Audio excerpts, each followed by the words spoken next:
Yeah. Hi, folks.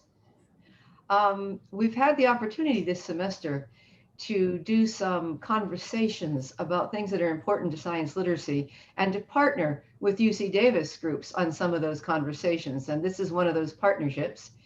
The conversation today about misinformation in science is going to be shared by Hanna Bartram, who's from UC Davis Institute for Food and Agricultural Literacy, and Jessica Coppola from our nutrition department. I think you'll find them both to be very much on top of this information and talk about a time when misinformation is changing the country. We're in one. So, I'm just going to turn it over to them. And wow, the timing is just amazing. The stuff that people out there believe makes my head spin. So here we go. Yeah, thank you for that. We've retitled slightly from what was in the email. We're calling this Misinformation in Science, Finding Truth in the Noise. And hopefully the examples that we show today and some of the things that we discuss will be interesting and useful to you going forward. As Mary Beth said, I'm Hanna Bartram. I work at UC Davis in the Institute for Food and Agricultural Literacy, which seeks to infuse scientifically sound information into the public discourse and train early career scientists to be better communicators.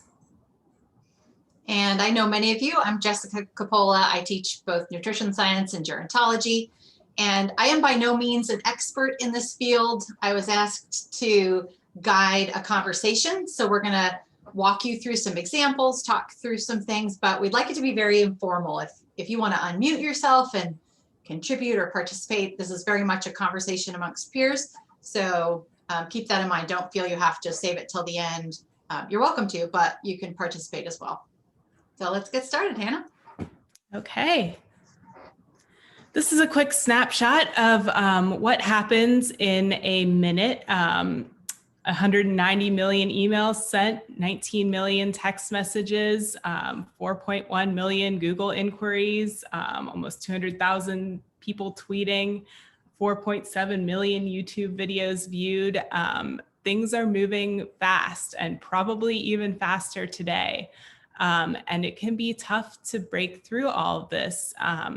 Misinformation has been around for a long time, but it's so much easier to share on the internet and through social media.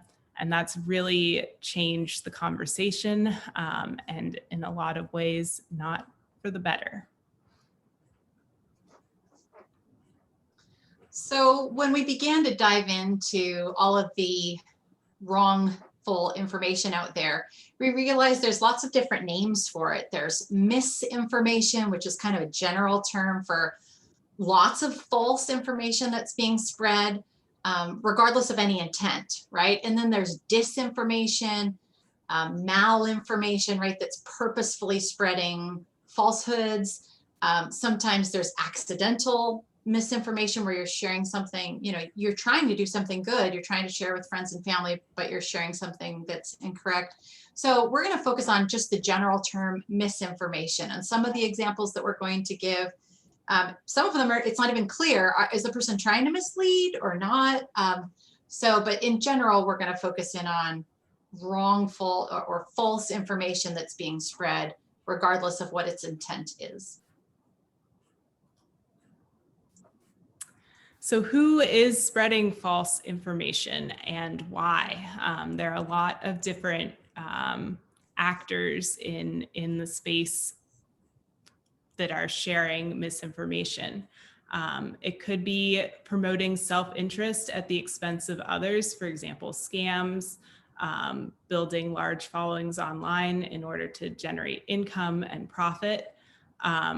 People promote the interests of a group that they support, like a politician, and spreading bad information about the opposing politician.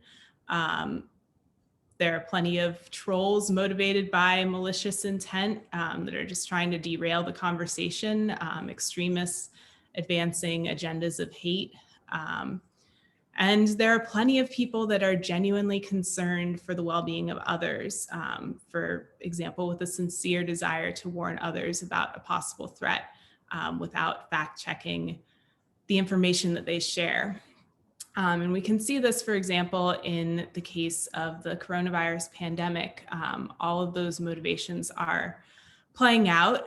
And the last point is particularly prevalent. There are plenty of people that are just trying to help others and share helpful information and don't realize that what they are sharing is misinformation that's false or misleading.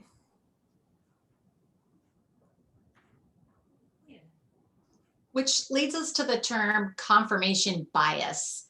And this is the tendency to look for stuff that agrees with what you already believe, right? And sometimes we'll dismiss really credible, reliable information that goes contrary to what we already think is true.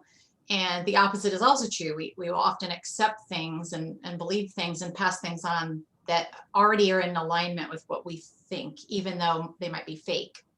So most of the people that we share our information with have similar views to us, and that allows false information to propagate really easily. I share something that I think is true with my friends and family who believe similarly to me, and then they share it on and so forth. So just be aware of that like tends to stick with like, and that helps misinformation to spread and amplify as long as it kind of goes in alignment with our emotions. And we all of us have to check ourselves. We have to check our own biases. We have to, realize that there is such a thing as confirmation bias of your own thoughts and feelings and emotions, and be extra diligent before sharing information that we haven't confirmed. Be sure to confirm it's true.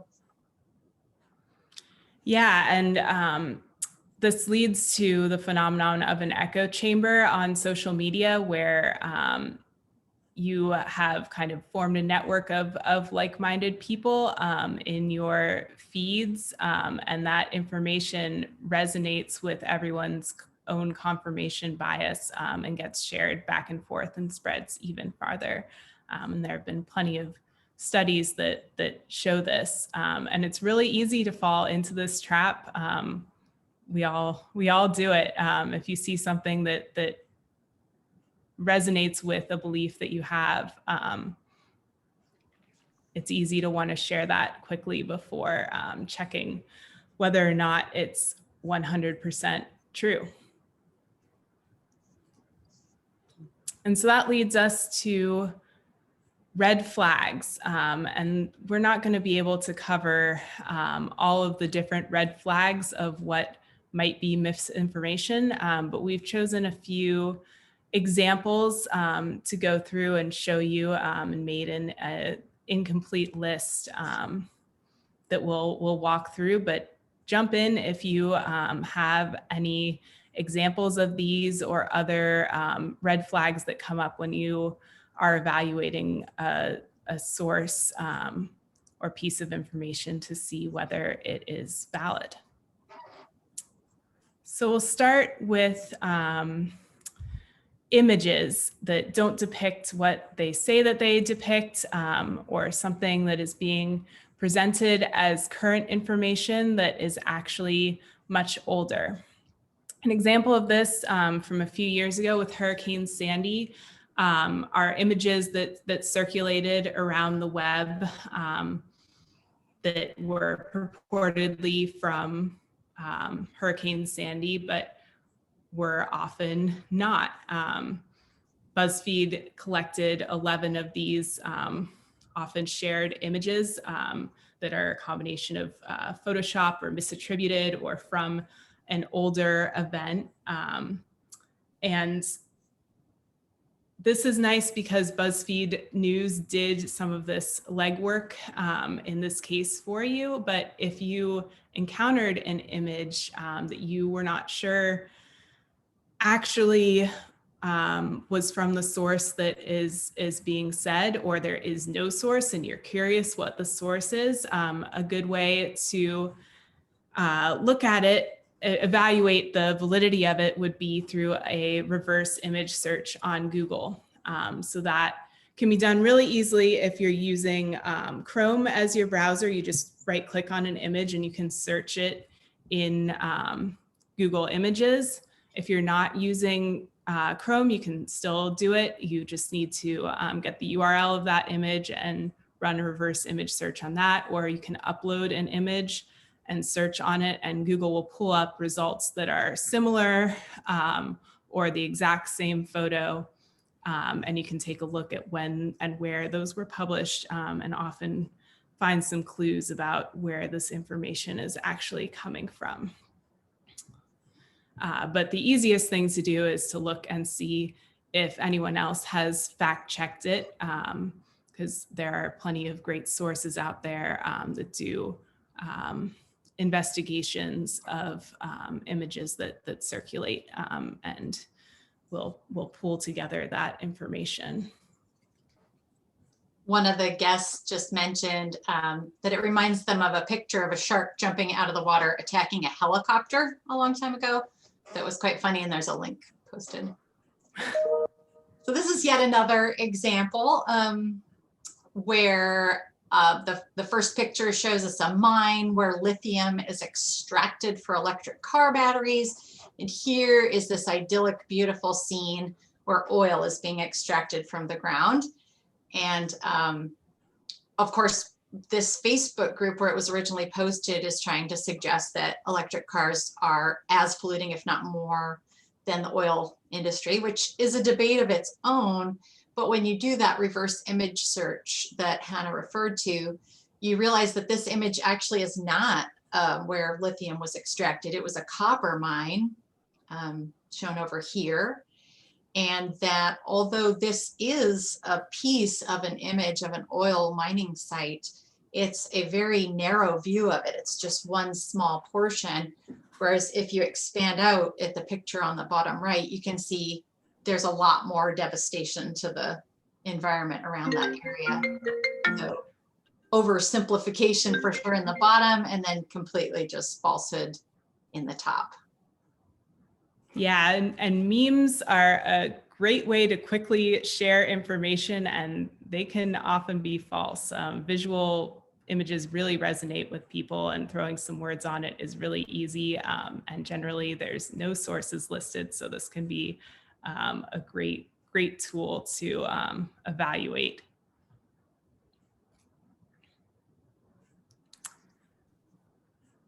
So moving on, our next example is about experts that have some qualifications, but not necessarily relevant to the area being discussed. And this is something that made news, you might remember, in the last few months. Dr. Scott Atlas is a Stanford medical doctor, so he does have strong credentials, but his background is in radiology, not in infectious diseases. He's not an epidemiologist. He's not a public health expert. He made the rounds on Fox News and other conservative outlets, and was eventually hired as an advisor for the Trump administration. And his colleagues wrote a letter, objecting to this and pointing out that many of his views are contrary to the established science, generally accepted views of other doctors.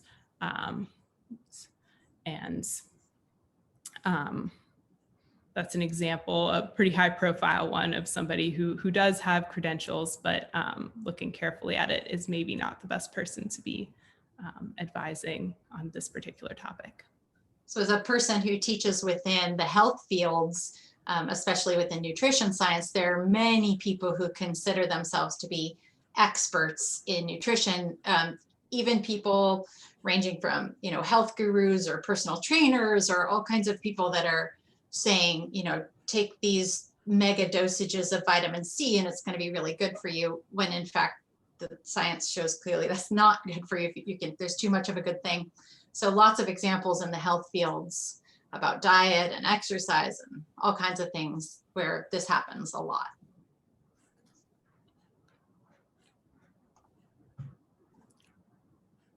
So our next So this go ahead. I forget, is this one my turn?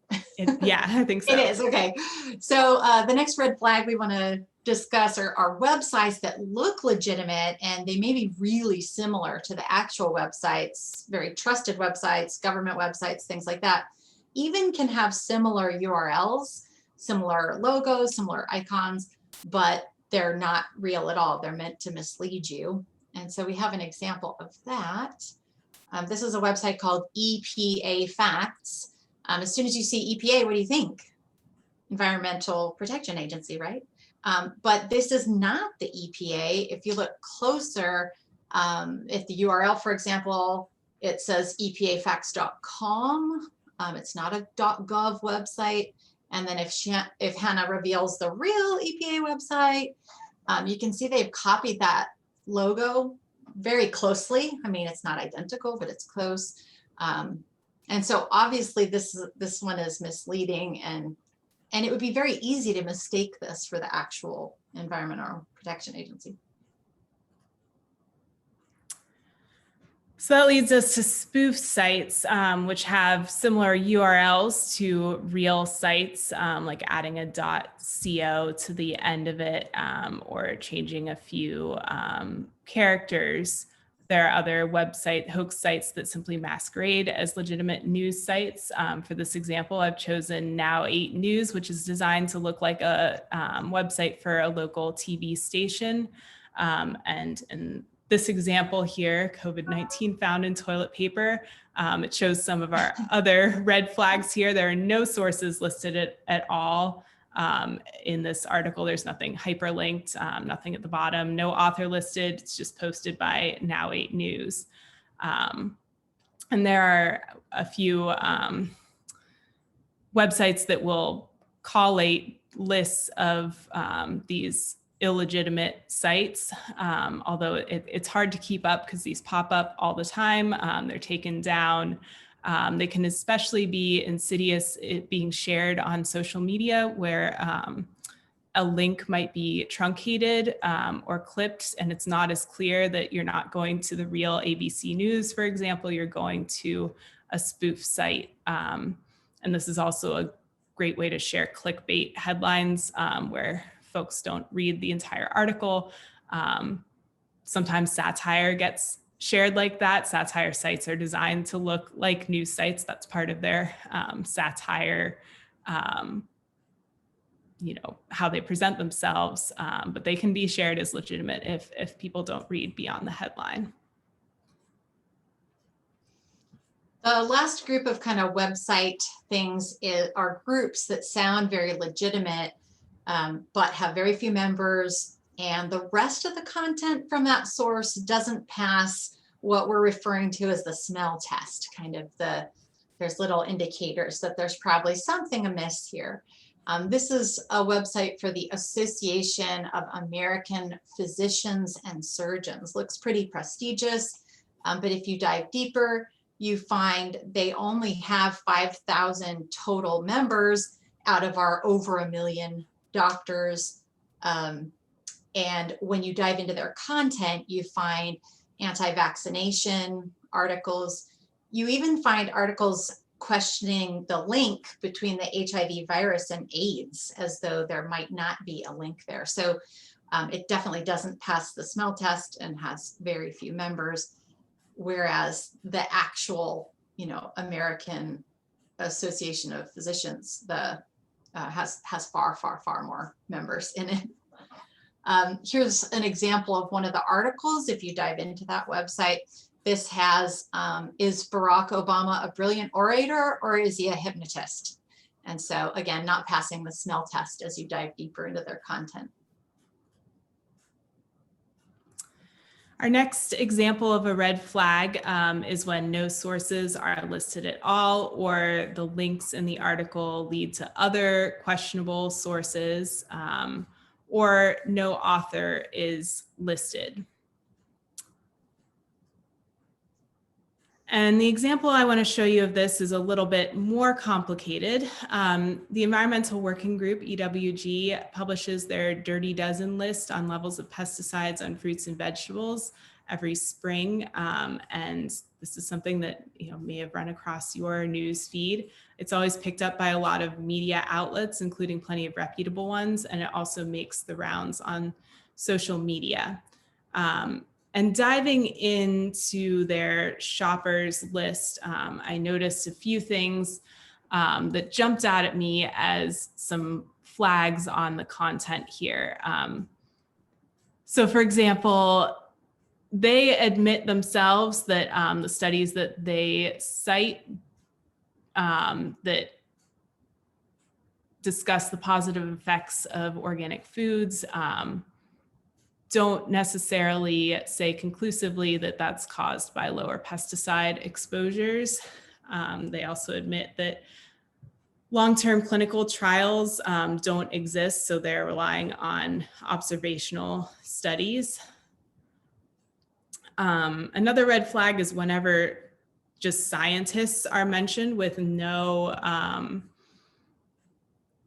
source for that, which scientists are mentioned in which publications. And this sentence that I've highlighted here is an example of that the combination of 2 or more pesticides can be more potent than the use of pesticides individually. That very well might be true, but I can't evaluate that without knowing where they're getting that information from. And again, they admit that they are not factoring in levels deemed acceptable by the EPA in their study here. And that often gets buried when this is retweeted or picked up by news sources. So this is also kind of an example of how news reporting can twist or make a study seem like it is more authoritative than it actually is. And if I could jump in real quick on this one, I'm guilty of this one. I tend to be an advocate for organic foods. I like the Dirty Dozen simply because it gives a ranking of how much pesticide residue is present on the fruits and vegetables. But simply by calling it the Dirty Dozen, it's already biasing you that that's a bad thing. Whereas really, that's a whole different conversation, isn't it? What the pesticide residues are and whether or not those can be harmful are 2 different discussions. So that's lost when you just pull out this Dirty Dozen list and pop it into some popular news area. Yeah, thanks for that, Jessica. That highlights that this is not an example of necessarily disinformation. This is more of a complex one on the line of misleading information. And the last example I had here was that they cite good studies, but there are only 8 references for their entire pretty comprehensive study, that's a minor red flag for me. Usually in an academic paper, you have dozens and dozens of sources that you're citing throughout your material. So something to be aware of there. Let's see. Next, we are going to give an example of simplistic conclusions being drawn from a really complex study. This happens a lot. Recommendations are thrown out, the news media runs with something, and it often seems too good to be true or a quick fix, and sometimes that's a clue that it might not be true. So the example we're going to give is chocolate. And here's a graphic. Want to improve your memory? Eat chocolate. And the source of this study, which I think actually was referenced somewhere tiny, was from a study looking at flavanols in cocoa.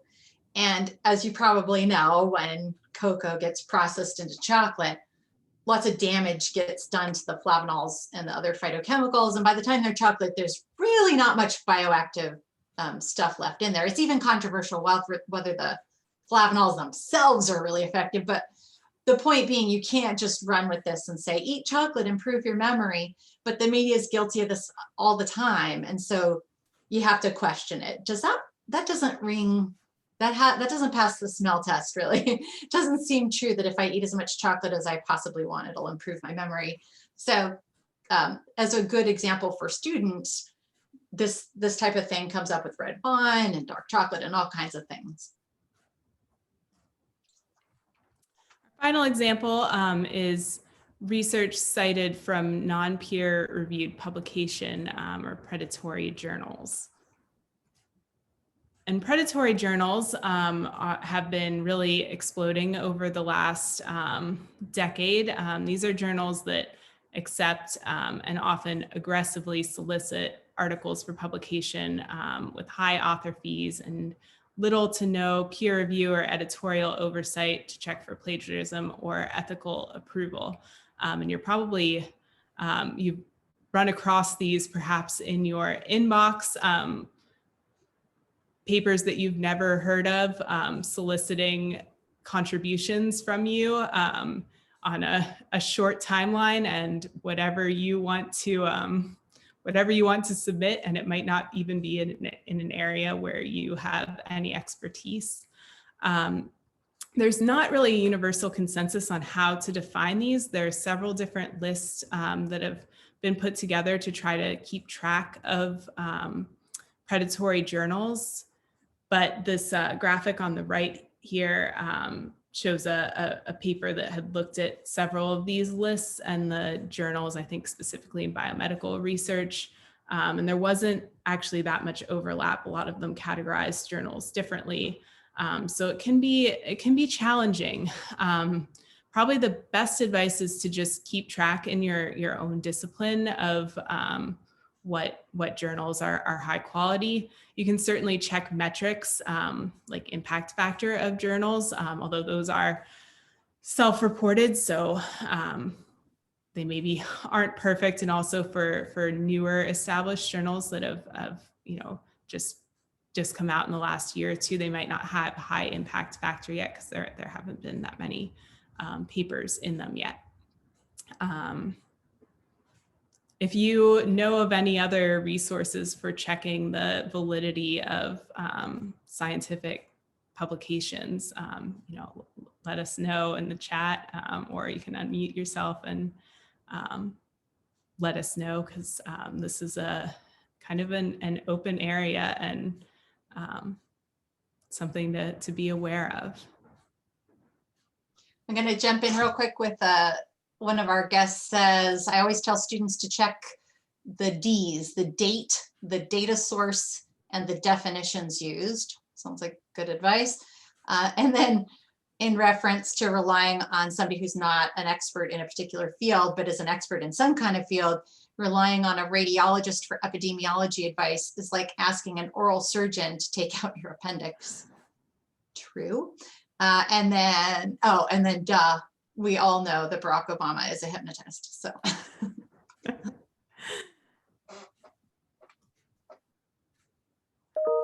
But how can we combat this? The infodemic is very real. It can seem overwhelming at times, but there's still some hope. So we're doing our best to train students to be critical of all things, all information that they're consuming, and to teach the process of science. I'll never forget the first time I heard a student say, I don't believe in science, as though science were a belief system. And we have to acknowledge and realize that some students don't really know what science is, let alone how it's done, and that it's really just a method of asking questions and making observations. And so that can be really confusing. So some of the examples that we presented, maybe you could present or model for them in our classrooms and show them, when I'm looking for an article, hey, here's something that I was looking for and I came across this, and here's how I evaluated it, modeling that as best we can for our students. Yeah, and we can see public confusion about this too. For example, surrounding the efficacy of masks. research is being done so quickly on coronavirus related topics. And the scientific consensus shifted between March and the summer. And I think we can see in online comments that people were very confused by that and will often cite something that was said in the winter without understanding that as research is done, scientists take that new information and adjust their views. So advice can change over time, and it's happening faster than ever. Usually this process takes years instead of weeks or months, but that's very relevant to our current times. And even the process of peer review is not something that non-scientists come across, and that's important information to discuss with students or members of the public that you interact with. That rigorous peer review is how we know that scientific research being done is valid. Another way to combat misinformation is to train scientists to be better communicators, and that's something that my institute works on through our grad student and postdoc group at UC Davis. Science communication has become a growing field in the past decade or two, as more recognition is being given to the fact that scientists need to be able to communicate what they do and know to the public in better ways. And lastly, flag it when you see it. Comment on incorrect posts as kindly as you can and with empathy and compassion. If a friend or family member posts something that you find out is false, or you automatically, or you've seen before, or it's not reliable, try your best to realize it probably isn't being done with malintent. It's probably just an accident, or they thought it was true and they're sharing it. So do our best to let them know and show them how and model for them, websites or things that are fact checking. But do it with compassion is I guess the main point. We put together a list of resources which we'll send out as a PDF after this, as you can't copy these down quickly for teaching and then for fact checking in your own world of coming across information, as well as some additional reading of just articles that we found interesting and relevant with great information. And I see another comment here that the Sac City Library has great information on information literacy and resources. We mentioned the pilot tutorial, PILOT, and that's the one that has self-contained modules that students can walk themselves through. It's done really well, and you can embed it right in your Canvas course. So you guys are right. There's lots of good resources. If you don't want to create it yourself and you want to use something that's already created, there are things out there. And finally, here is our contact information if you think of something later and want to reach out to us. If you're on Twitter, here's our information and the website of my institute. Thanks so much. Any comments, questions, contributions? I'd like to add, I recently did a talk for this same series for science literacy, and it was mainly on health websites and how to identify whether or not they have reputable information on there. So I took a screenshot of my slide that had some places you can go to get help in learning how to assess a health site. So I just shared that on the chat. Great. Thank you. Yeah, when my mom was battling cancer, we encountered so many fraudulent things health related. So that's really powerful. Thank you, Wendy. I'd just like to jump in a little bit. I've been quiet for half an hour. How is that possible? What I wanted to mention was that some recent work that I've been doing with the Science Literacy Project, looking at program learning outcomes from across the Sac City College, suggests that a lot of the foundational skills for science literacy, things like being able to interpret visual images, finding original sources, recognizing miscommunication, etc., communicating well, they exist in programs across our college. From programs in the career tech area, if you look at things like some of the programs that help, where people are working on designing HVAC, they have to know how to interpret the graphs and data that they get about the systems that they're looking at. If you look at some of the courses related to graphic communication, they're talking about interpreting visual data. History talks about finding original sources. So we have, and communication talks about critical thinking, communication classes. So what I want to emphasize is that this is not just for scientists whose discipline ends in an ology. This is something that we do across the whole college. Yeah, very true. And it's getting harder and harder. Something we meant to mention, but we must have forgotten, Hannah, was how this is evolving, that it, especially people intentionally misleading us, are getting more and more savvy and technologically advanced. They're able to do so many things that it's getting harder and harder, even for experts, to distinguish false from real. Yeah, I accidentally shared something once that turned out to be true, but entirely out of date. And that's because the person who shared it is somebody I had trusted to really check the source. So I shared it on, and then I went and checked the date and had to take it down and put up an apology. And it was true, it was just really old. Well, and the fact that you did that modeled for those people that you can make mistakes. And when you do, that you come clean and say, wow, this was me making this red flag mistake, right? This example. And when I do make a mistake, I come out and let you know so that you don't pass it on to somebody else. Hi everyone, this is Karen. Thank you, Hannah and Jessica. I'm a librarian at SCC, so I put some stuff in the chat related to what Mary Beth said. Thank you, Mary Beth, for mentioning the library. And we have like a research guide for consumer health websites, because I do find, like, we know that when students, we've all done that thing where it's not just students, where you Google your symptoms at 2 a.m.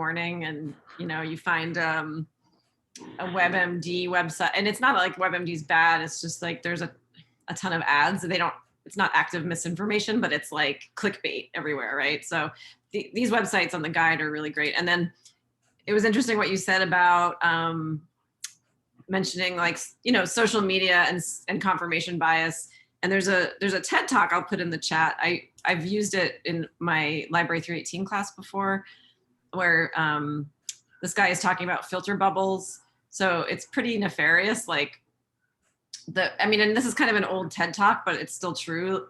Our Facebook feeds, if we're on Facebook, show us people with the same leanings politically, for example, and sort of blocks out people's feeds that might have opposing views. So just in terms of the alerts you get, and so that creates the filter bubble. Anyway, so it's pretty interesting. I don't think Facebook has done anything to make that better. I think they did it intentionally to make things worse and more polarized. So anyway, that's all I got. But thanks for the presentation. Yeah, thank you for those resources, and we will add those to the PDF that we're making from this. Those will be really valuable. There's one other place you might look for resources. There's a Canvas show for the Science Literacy Initiative at Sac City College. A bunch of you are on there already. And I put everybody that asks to log in, I put as teachers, so you can add resources to it. So we're slowly developing a list of resources there. And that's a place that will probably grow as we move forward.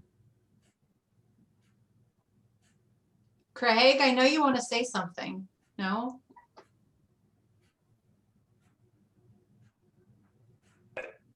I'm sure you have something valuable to add. Come on. No, I don't know. What day is it? Actually, you know what? I just thought of something that might interest everybody here. It's a series on Netflix called Unwell. And sorry, Craig, I'm assuming you're good. So it's election week. It's no longer election day. So I know everybody's tired.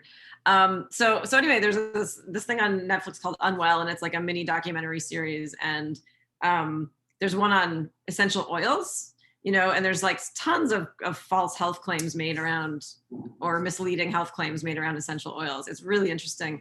And the crazy thing is, like, they interviewed this woman who developed like horrible skin conditions because of these oils that she was ingesting. And I think in small quantities they're fine, but like these companies encourage people to like drink oil, basically. So she said she hopped onto social media with this problem, this issue, and she was just like, all her beliefs were reinforced by, her essential oil community, who was like, oh, you just need more tea tree oil.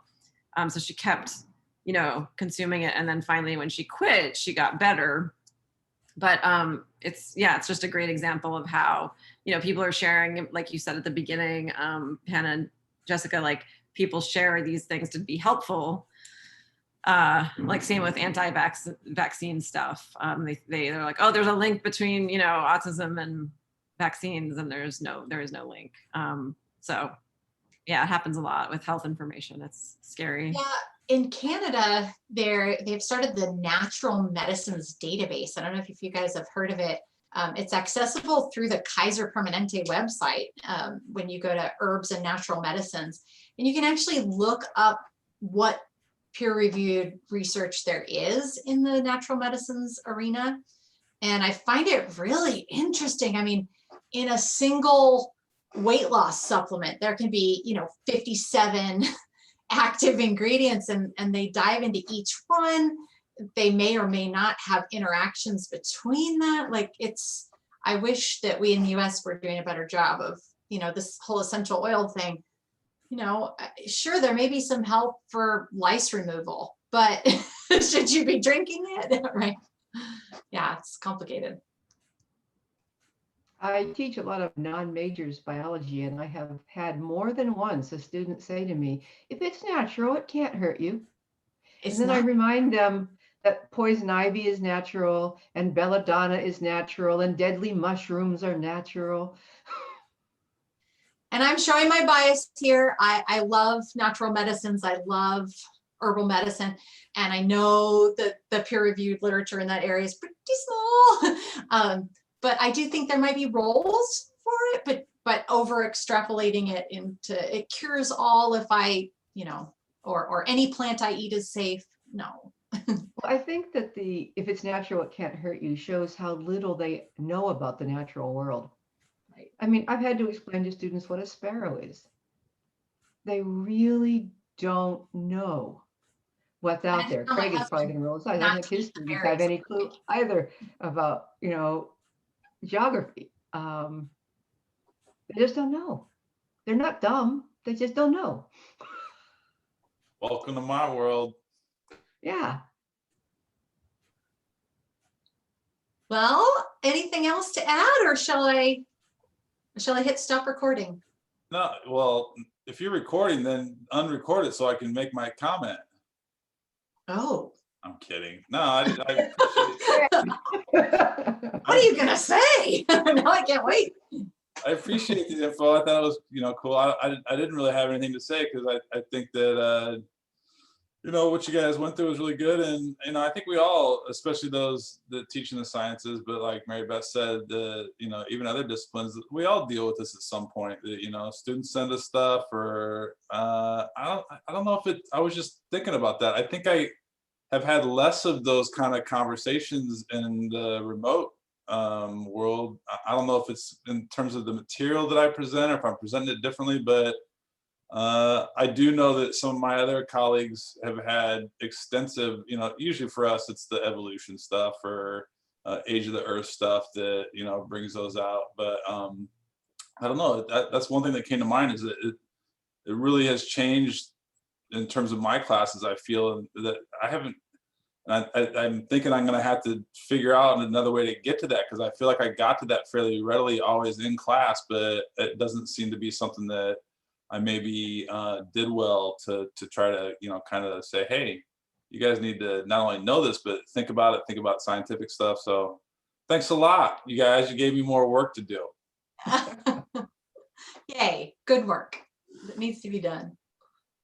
Awesome. Well, thank you all for joining us. And Tyler's going to send out the link to the recorded video and any resources that we have compiled that you might be interested in perusing. Now I'm like Mary Beth, though. I haven't talked for a half an hour, so get ready. I got 10 minutes here, right?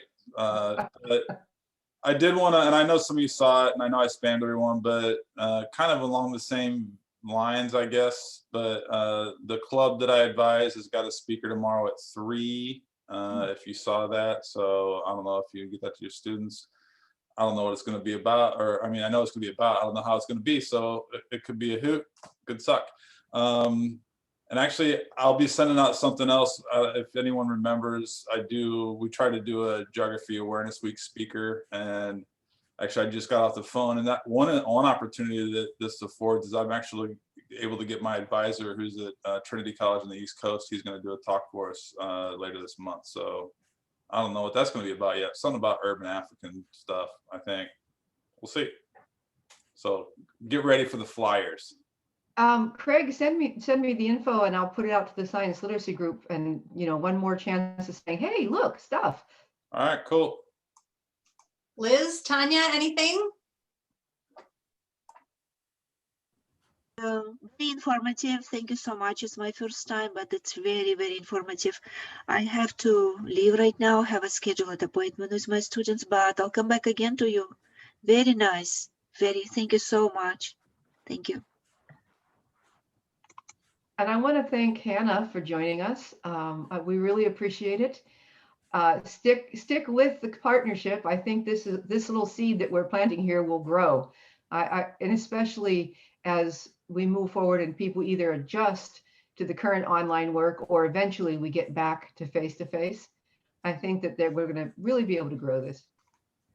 Yeah, thanks so much for inviting me. This was a lot of fun to put together and present with Jessica. And thank you so much, Jessica, for That was fun, huh? being my co-presenter. That's where I was going next, to say thank you to Jessica for taking the time to work on this, do this with us. All right. Well, what is it, Wednesday? Happy Wednesday, everyone. Let's hope we all get through the day and figure out who our president is eventually. Bye. Bye.